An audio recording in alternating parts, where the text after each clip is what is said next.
Hey guys, welcome to Hot or Not Thursday. Today we are talking about the brand new Modernist eyeshadows from Hourglass.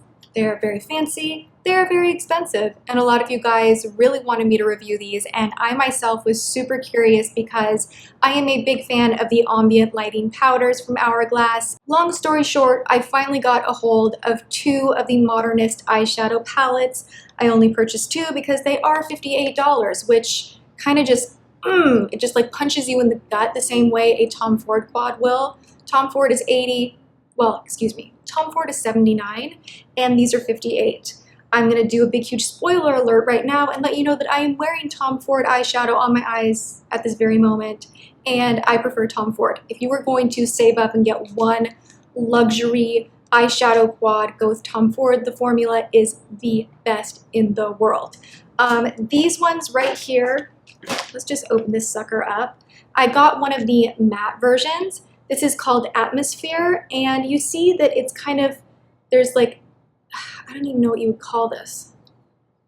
It looks like ocean waves of eyeshadow. How do I even say this? I don't like these. And it really surprised me because, again, I love their ambient powder. This I have an issue with because it is too soft. It is so soft that literally you poke your brush in here and powder flies everywhere. And when I was reading about this online, it does warn you to only dip and dab your brush in. So they are aware of the texture of the product, but they feel like it's a very buildable eyeshadow, which I want more pigmentation straight out the gate than something that I have to keep grabbing, tapping off all that powder and going back in to build. So I had an issue that the pigment wasn't that great. The other thing is these don't stay on the lid very long. I've tried them with a few different primers.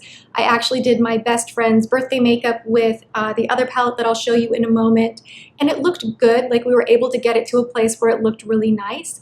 But halfway through dinner, I was like, wow, like that Kat Von D primer is like not doing its job, and it normally works. Like your eyeshadow is creasing, what is going on?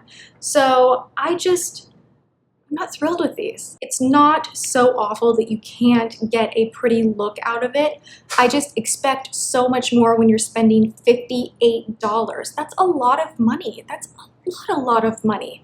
You could get a full naked palette or a Lorac palette for $8 less, and I think that you would get way more use out of it. They're more long wearing, you could do more looks, and there's just nothing about the texture or the product that made me go, oh my gosh, this is a must-have. So this is just kind of a, no.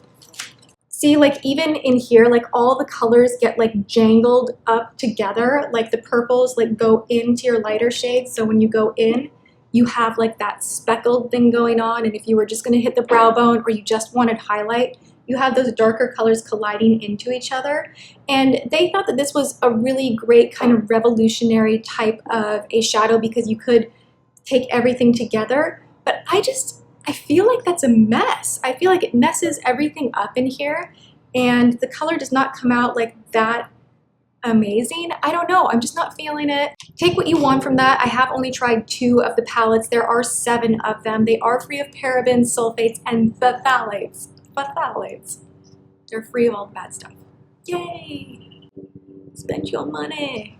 Also, I am just gonna throw this out there. I literally, you guys, I sit with a notebook, I read reviews, I look at the ingredients, I look at the package, I look at everything, pro and con, I list it out. Makeup homework is a part of my job. I take it extremely seriously. And when I was looking at the ingredients of the Hourglass Modernist eyeshadow palettes, a lot of them have talc, which is such a cheap filler to use. Even though a lot of companies use talc in their eyeshadows, MAC uses talc in their eyeshadows, it's not like something that isn't done. But I do want to add that if you want an affordable, talc-free, long-wearing, easy-to-blend, highly pigmented eyeshadow, go to makeupgeek.com. Way more affordable, and those are like my favorite eyeshadows of my whole life. So that and Tom Ford, but let's get real. Who can afford Tom Ford? No one. I had to like beg for it as a gift. So that's that. Save your cash. Buy a palette. Buy some Makeup Geek.